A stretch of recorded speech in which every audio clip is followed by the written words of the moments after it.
Fila 9 Live llega gracias al auspicio de... La pandemia aún no termina. Manos, mascarilla, distancia. Conoce las medidas de seguridad y los puntos de atención en caso de contagio en www.guayaquilviva.com.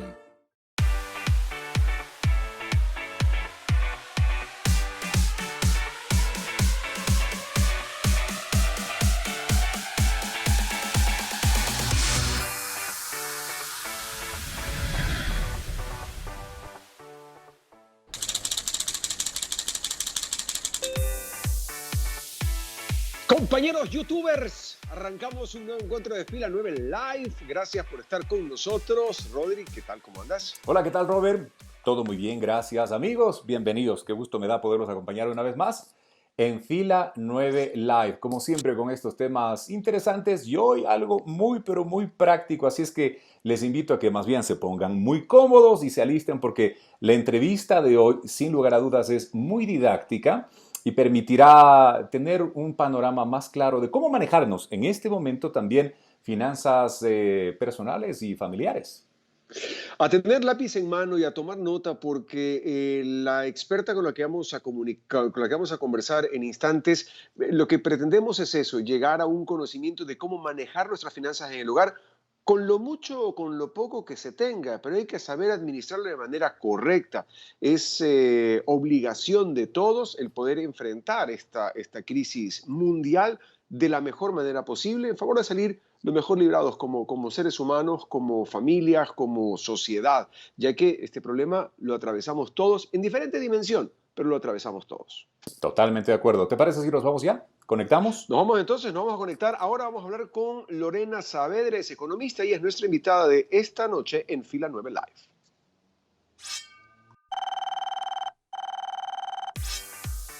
Y aquí estamos una vez más, arrancando este encuentro en Fila 9 Live. Bienvenidos todos. Ya lo dijimos hace instantes nada más.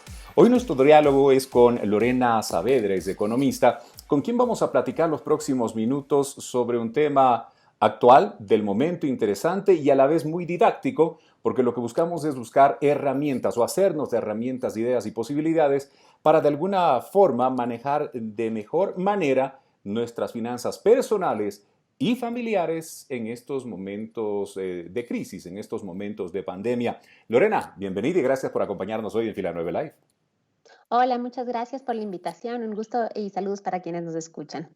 Muchísimas gracias a ti y vamos a empezar con la primera pregunta. Esto, si lo vamos a graficar, yo lo veo como un embudo. Es decir, la parte ancha del embudo es todas las cuentas que nos llegan a la casa y la parte angosta del embudo, lo que tenemos para pagar. Entonces, muchas de las inquietudes es cómo organizamos este tema. Es decir, la gente está priorizando una cosa que se llama supervivencia, pero las otras cuentas no podemos jugar al avestruz, esconder la cabeza, porque van a seguir llegando, los intereses van a seguirse acumulando. Es decir, pero ¿cómo nos organizamos? ¿Cuál es tu sugerencia? ¿Qué es lo que podemos hacer con esta economía del hogar? Bienvenido una vez más. Bueno, primerito, lo que siempre toca hacer cuando hay este tipo de temas en asuntos de finanzas personales es poner todo en blanco y negro, porque no, todos tenemos un poco en la cabeza cómo era nuestra economía en tiempos regulares y tenemos más o menos ahí los ingresos y gastos, pero ahora hay que volver a sentarse a hacer presupuesto, volver a escribir uno a uno todos los gastos, de qué valor hablamos y cuánto vamos a ingresar ahora. Ya después de algunos meses de pandemia tenemos mucha claridad respecto a nuestra situación laboral, si es que nuestro empleador nos bajó ingresos, si es que hemos perdido el empleo, algunas personas que tenían ingresos paralelos por arriendo, lo que sea. Ya ahora está bastante definida la cosa, entonces podemos poner en blanco y negro cuánto realmente vamos a ingresar.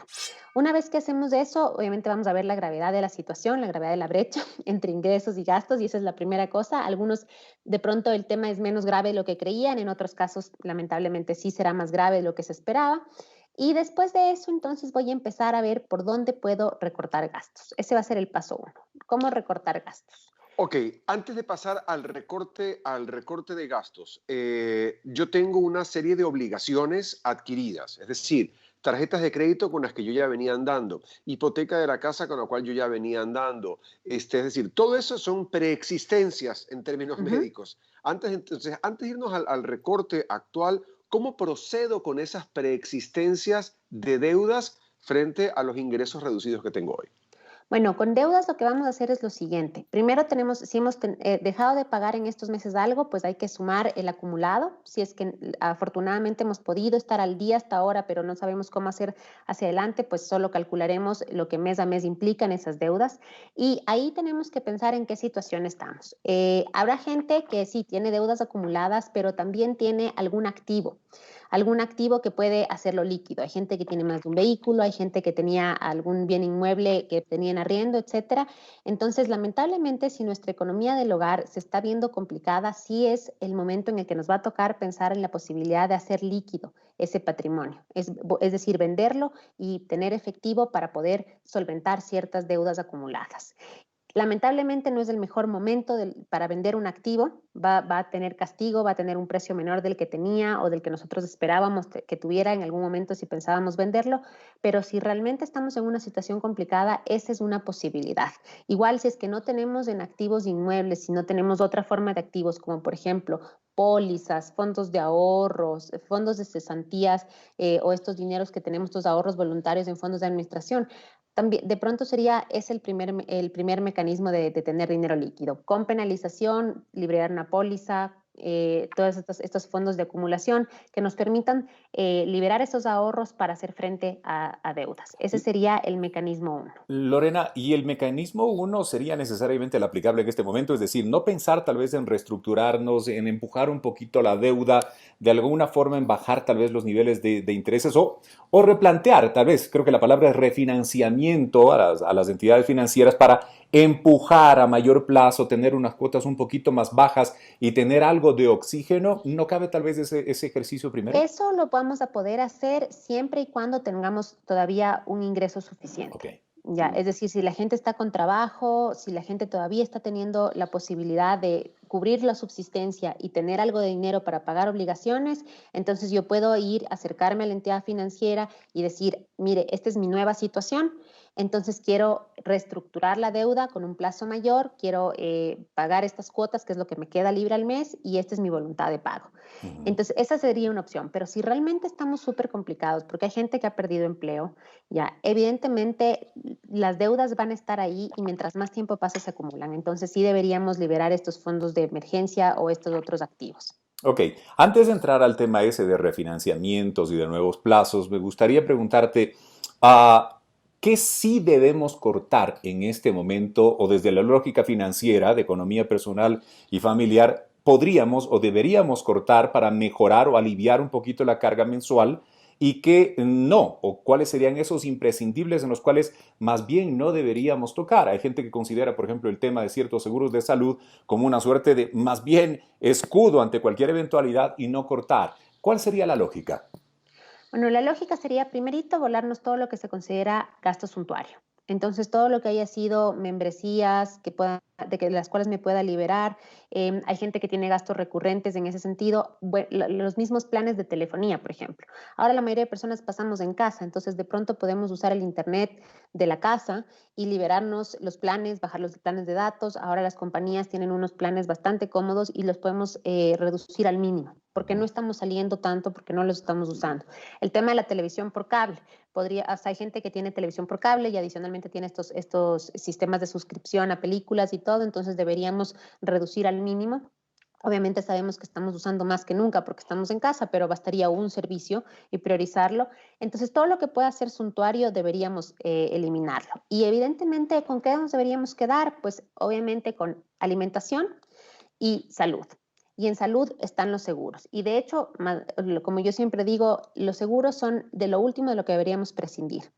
Porque mientras menos posibilidad de reacción tengamos frente a una contingencia, más protegidos debemos de estar.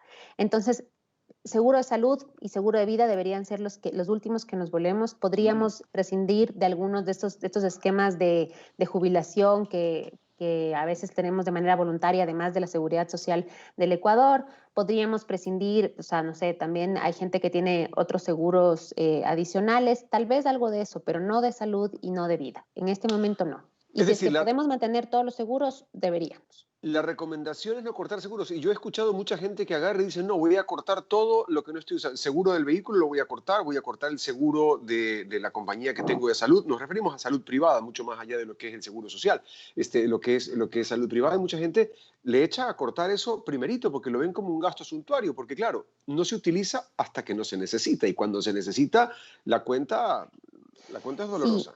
la única posibilidad de cortar un seguro de vehículo sería si tenemos la plena certeza de que no estamos saliendo, o sea, de que realmente no vamos a usar el auto, pero todo el mundo por lo menos sale una vez y alguna cosa pequeña y realmente a veces es así, cuando uno no está asegurado es cuando pasan las cosas, entonces la verdad es que si es que tenemos la posibilidad de seguir asumiendo ese gasto, sí deberíamos dejarlo. O sea, los seguros Ahora, debería ser el último rubro a cortar. eso, un tip importante a tenerlo en recuadro. Estamos en la zona sierra y en la Amazonía de vuelta a clases. Bienvenidas las matrículas, bienvenidos los útiles escolares, los uniformes, etc., etc., etc. ¿Qué hacer frente a eso? Es decir, estamos a puertas de regreso a clases. ¿Cómo enfrentamos esa situación? ¿Cómo sugieres enfrentar esa situación? Bueno, en primer lugar, yo no haría ningún gasto de uniformes, ya, porque creo que incluso si les obligaran a poner, porque veo que hay algunos colegios que incluso para las clases virtuales hacen que se pongan Oh, uniforme los niños, pero creo que podemos seguir con el uniforme del año pasado, o sea, creo que no pasa nada, esa es una de las cosas que podemos recortar. En la lista de útiles seguramente podrán los padres hacer negociaciones con las escuelas, supongo que en teoría los establecimientos educativos tienen que ser conscientes y realmente tendrán que pedir lo menos posible. Eh, y pues después de eso, lo que sí vendría es la negociación de las pensiones, que es una de las cosas más duras y además con mayor incertidumbre. Justo estaba leyendo los artículos, hay muchísima confusión respecto de cuánto se va a cobrar o no en cuanto a pensiones, pero sí, realmente creo que la mejor manera de solventar las dudas es que los padres llamen directamente a los establecimientos o se Okay. acerquen o tengan el mecanismo y sepan exactamente con claridad cuánto les van a cobrar. Y en función de eso, pues habrá más de una familia que tendrá que tomar la difícil decisión de que no van a seguir en ese establecimiento porque no les alcanza. Y esa es una decisión que pues tendría que tomarla antes de hacer la matrícula porque cambiarla a medio año sería bastante complicado y tocaría igual pagar matrícula en una segunda institución. Entonces creo que mientras más pronto tengamos esa claridad de parte de los establecimientos, mejor podemos planificar nuestra economía. sin duda alguna, y en este momento lo que hay que mirar o procurar mirar son escenarios un poquito más claros dentro de tanta oscuridad, digo yo. Ahora, retomo un poco el tema del refinanciamiento, de esa posibilidad de plantear una reestructuración en cuanto a las deudas, pero quiero que esta pregunta más bien te la formulo y la respondemos luego de una pequeña pausa. ¿Cómo hacer con las deudas que tenemos ya de momento, tal vez las acumuladas en tarjetas? Hay gente que dice, no, yo simple y sencillamente no tengo dinero, no lo voy a pagar. ¿Qué tan recomendable es en este momento hacerlo? ¿O cómo plantear también una posibilidad de reestructuración o de refinanciamiento? Esto lo conversamos al volver. Esto aún no se termina. No se confíen, mantengan distancia y lávense constantemente las manos. Con mi hijo somos parte de la población de riesgo y yo sí quiero que me vea por primera vez. Ustedes también han de querer volver a ver a sus padres. No te confíes, la pandemia aún no termina. Manos, mascarilla, distancia. Conoce las medidas de seguridad y los puntos de atención en caso de contagio en www.guayaquilviva.com. Ahora, cada semana, las entrevistas de Fila 9 Live las podrán ver y escuchar a través de Diario La Hora, con la conducción de Roberto Rodríguez Reyes y Rodrigo Proaño. Los esperamos.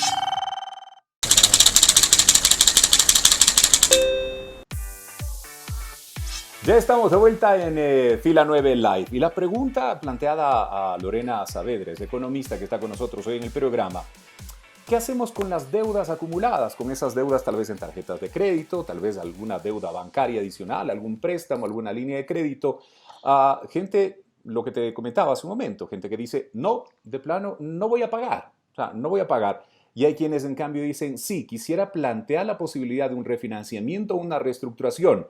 En cualquiera de los dos casos, ¿qué debería hacer? Pero ¿cómo debería hacerlo, Lorena?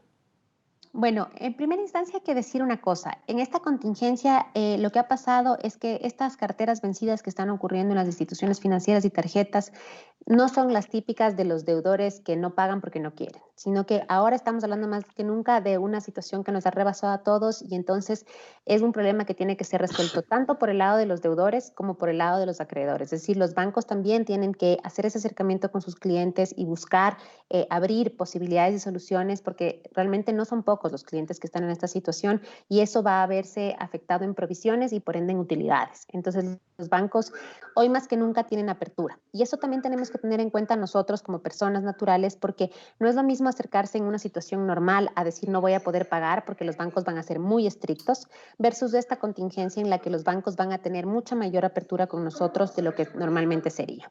Eso lo primero. Lo segundo, decir que de todas maneras, sí tenemos que acercarnos y demostrar nuestra voluntad de pago, porque por muy conscientes que estén los bancos de que la situación es difícil, si uno realmente no demuestra voluntad de pago, entonces el banco va a pensar, esta gente no paga porque no quiere. Entonces esa es la segunda cosa, no huir a las deudas porque va a estar ahí y se va a hacer peor cada vez.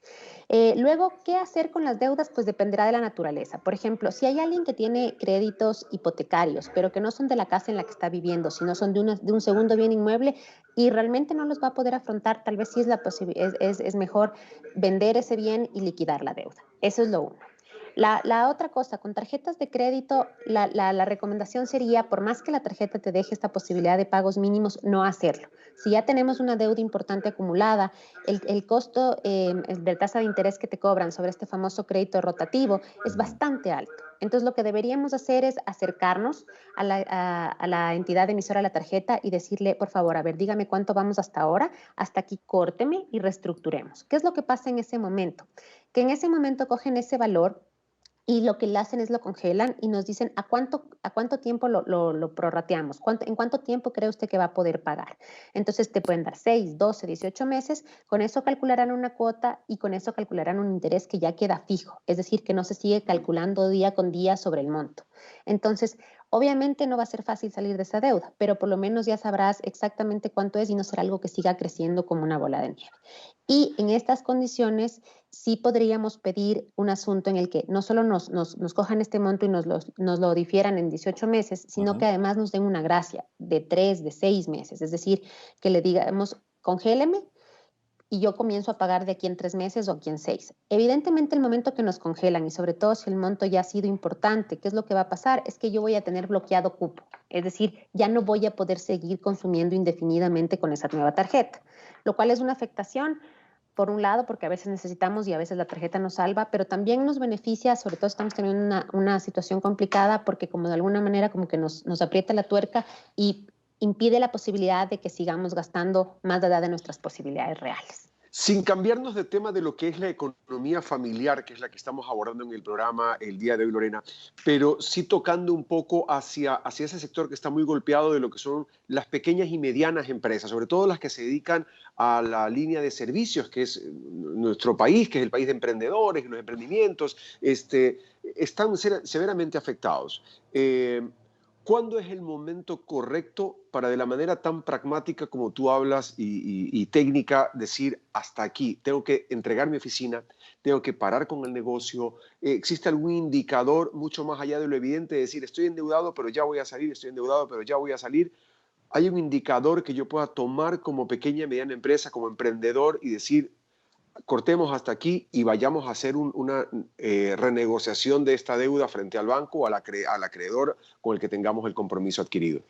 A ver, en un negocio, o sea, si es que es un emprendimiento que ya estaba, digamos, más de un año, entonces ya estaba generando flujo positivo, por decirlo de una manera, y ahora se está golpeando, el indicador sería si yo no estoy pudiendo cumplir mis gastos operativos básicos, no endeudamiento grande, sino si es que no estoy ni siquiera sacando para cumplir con por ejemplo, insumos que necesite, si soy un establecimiento de comida, por ejemplo, proveerme de los víveres y pagar empleados, pagar servicios. Si no estoy sacando ni para eso, no tiene sentido operar, al menos operar de la misma forma en la que lo estaba haciendo antes. Lo que están haciendo muchos negocios es, por ejemplo, no han cerrado sus puertas frente a los clientes, pero han devuelto locales y están operando desde las casas o cosas así. Algo así podría verlo dependiendo del establecimiento en el que, del tipo de negocio en el que estoy. Si es que en cambio era un emprendimiento muy, muy nuevo, en el que ya todavía estaba a pérdida porque estábamos en la esperanza de que con el tiempo íbamos a salir, evidentemente lo que me va a tocar es hacer un replanteamiento total de mi famoso plan de negocios. Es decir, en esta contingencia yo creo que realmente puedo vender, cuánto voy a poder vender y cuánto tiempo puedo seguir soportando ese famoso periodo de pérdida con el que arranca un emprendimiento. Entonces, hay emprendimientos que pueden estar leyendo muy bien, porque son cosas de comida, estas economías colaborativas que han surgido muchísimo por los grupos de WhatsApp, de pronto sí salen.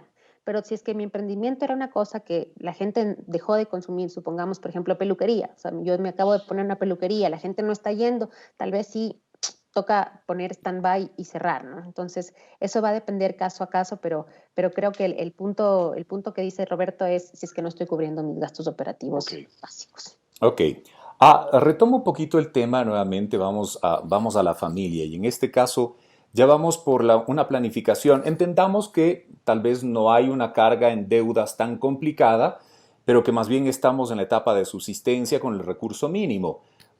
Podemos hacer un ejercicio, Lorena, donde nos indiques más o menos en cuanto a rubros en el hogar, qué porcentaje debería destinarse en esta época actualmente del ingreso que uno tiene a cada uno de los rubros, porcentualmente hablando, como una forma lógica. Antes hablábamos y podíamos considerar, digo, ojalá y fuera también ese el escenario, hablar hasta de un ahorro, pero hoy se reestructura este tema.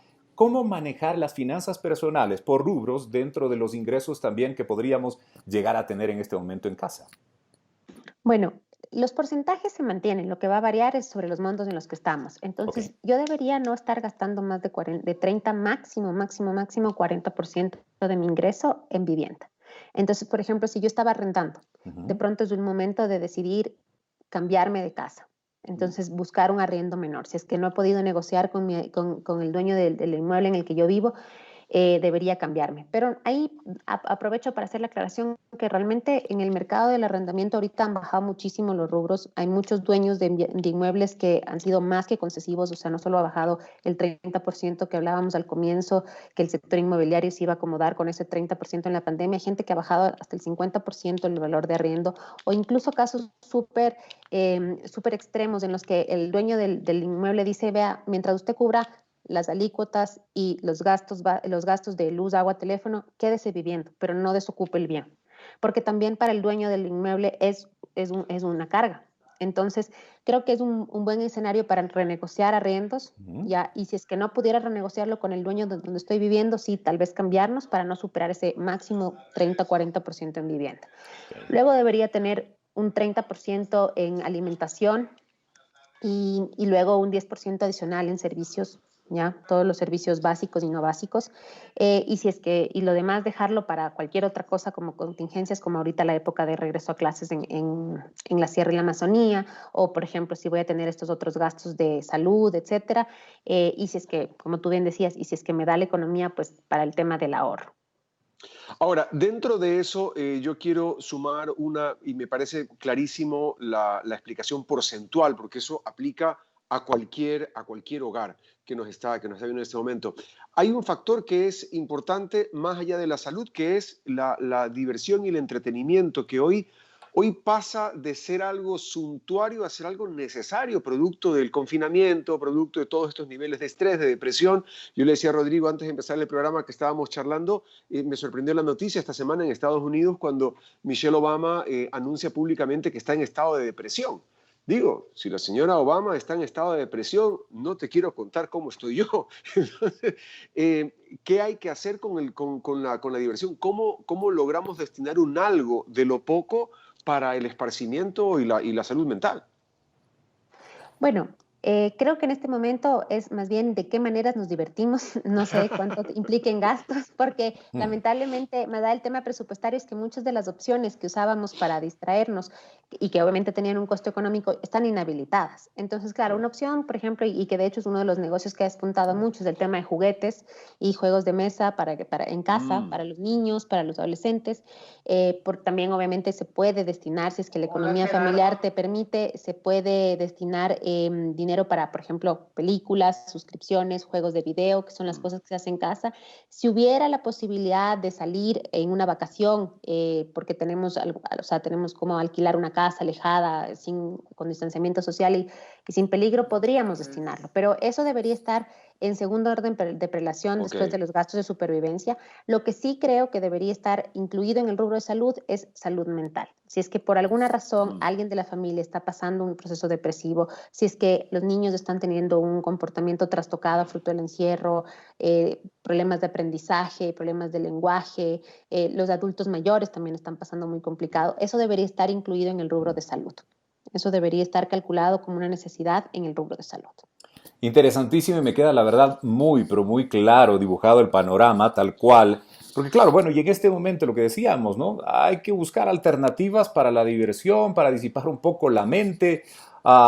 Son temporadas complicadas, sin lugar a dudas, pero hay que buscar darle la vuelta y tratar de proyectarnos para mañana, entendiendo que hay esa posibilidad todavía de pensar en un mañana. Hoy con nosotros Lorena Saavedra, economista en Fila 9 Live, dándonos un panorama, ideas muy claras, prácticas y didácticas a la vez para resolver y acomodar mejor nuestra situación económica y financiera en la familia. Lorena, gracias por habernos acompañado hoy en Fila 9 Live.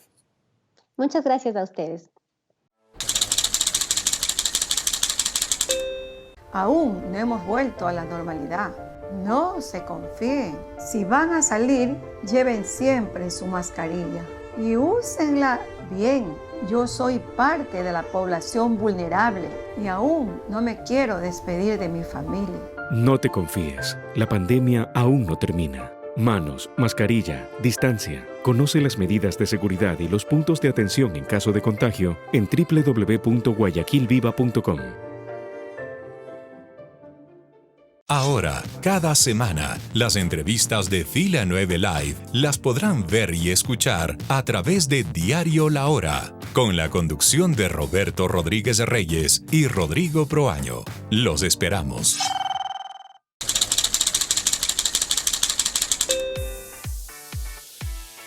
Extremadamente claro, importante a tener en cuenta. Esa formulita matemática yo en la oficina la practico. Es decir, a nivel técnico nosotros establecemos lo que tiene que irse para arriendo, lo que tiene que irse para gasto, lo que tiene que irse para lo de aquí, lo que tiene... Y es mágica y funciona. Y ahí tú te puedes dar cuenta claramente porque no es tan complicada. Y en el hogar, más aún hoy como está, la única recomendación tal vez que podría hacer es esa formulita que nos dio Lorena, tenerla anotada y poder en base a eso establecer un presupuesto claro en la casa. Totalmente. Y es más, la copié para repetírsela, ¿da? Es 40% vivienda, 30% alimentación, 10% servicios y el resto puede ser para contingencias.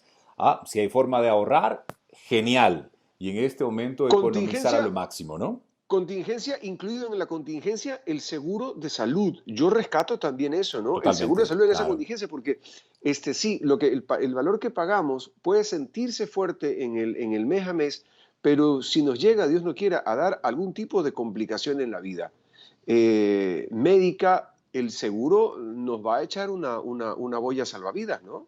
Totalmente. Y también otro punto yo creo que es muy importante lo que dijo Lorena, el tema de no dejar de pagar en este momento, si hay alguna deuda que se haya contraído a través de tarjeta de crédito, de alguna línea de crédito, en fin, sino más bien acercarse a la entidad financiera correspondiente y exponer ese caso, porque bien hizo referencia, no es una, no son dos personas, son decenas de miles de personas, por no decir millones en todo el planeta, quienes están o estamos afectados de una u otra forma por esta situación y más bien dar la cara y proponer una negociación para llegar a un mejor acuerdo que beneficie o que aliviane de alguna manera la carga y que nos permita tener un panorama mucho más claro. Lo que tienes es que demostrar voluntad de pago. Exacto, Mientras tú esa es la palabra. voluntad de pago, las cosas van a ir funcionando. Tú puedes negociar tal cual como ella decía. Mira, ¿sabes qué? Tarjeta X o Y o deuda X o Y.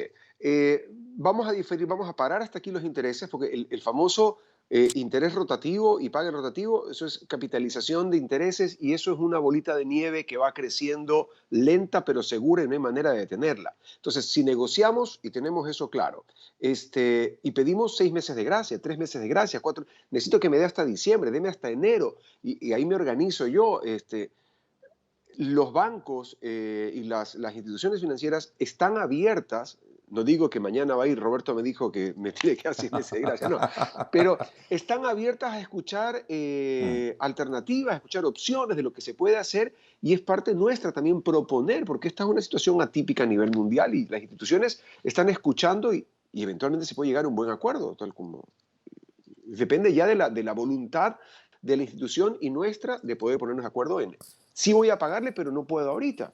Y en fin, muchas cosas en esta época se resuelven, la gran mayoría diría yo, se resuelven en base a acuerdos que permitan de alguna forma salir de la situación. Bueno, esperamos que esta entrevista y esta conversación que tuvimos con Lorena Saavedra haya sido didáctica, productiva y provechosa también para todos ustedes. Nos vamos, no sin antes agradecerles por habernos acompañado y claro, seguir también cada semana las propuestas que tiene Fila 9 Live. Recuerden, ahí está nuestra fanpage en Facebook. Comenten a su gente, comenten a sus amigos. Nos encanta cuando nos dan like, se suman en ese me gusta y están incluidos dentro de nuestra programación. También estamos en Instagram, en Twitter y alojamos todos los contenidos. Por si se perdieron algún capítulo de Fila 9 Live o quieren repetir, ahí están todos en nuestro canal de YouTube. También nos encuentran como Fila 9 Live. Muchísimas gracias también a quienes se unen a esa entrega informativa y con quienes tenemos una relación constante, digital y semanal permanente con Diario La Hora. Muchísimas gracias por estar con nosotros. Nuestro abrazo de siempre. Y por supuesto también en el centro del país, a quienes siguen la señal de Fila 9 Live a través de Extrema 92.5 FM. Nos vamos. Gracias a todos por habernos acompañado y hasta la próxima semana en martes a la hora 20 en Fila 9 Live. Amén. Hasta entonces. Fila 9 Live llegó gracias al auspicio de... La pandemia aún no termina. Manos, mascarilla, distancia. Conoce las medidas de seguridad y los puntos de atención en caso de contagio en www.guayaquilviva.com.